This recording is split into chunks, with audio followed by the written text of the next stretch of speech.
Here we have some birch polypore. You can see these ones are fresher and these ones are from last year. But if you're desperate, that's still medicinal. Definitely not going to have as much energy in it as these guys. You can see this whole tree is lined with them. Birch polypore is an amazing medicinal mushroom, and it's very abundant in western Pennsylvania.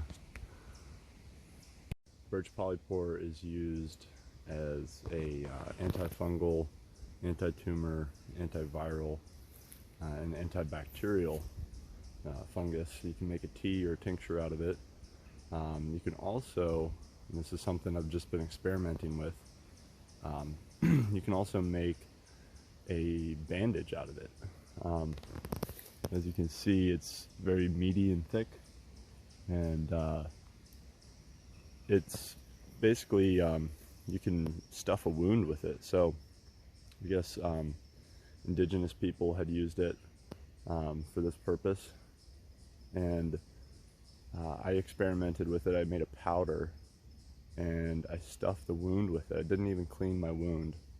I had a big jagger in my, or a splinter in my hand, and I just wanted to put it to the test. So I took some of this powder and I didn't even clean my wound.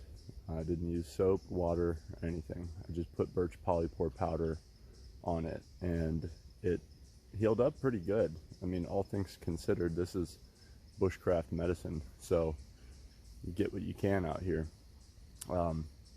The other day I had a leech on me because I was in a body of water, and I had a leech on my ankle, and the leech was making me bleed for probably 2 hours still after I had pulled the leash off.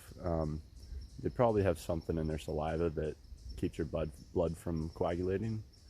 I tried cleaning it, putting a bandage on it, you know, toilet paper, wiping it off, just kept bleeding.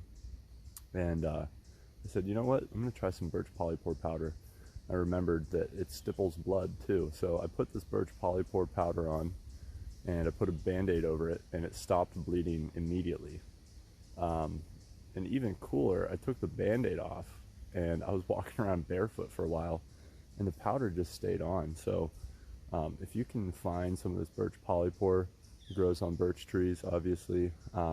It's popping right now in the fall, and it has a pretty long window. It's very forgiving. So if you want to come back in a month or so, it'll probably still be there. So happy foraging.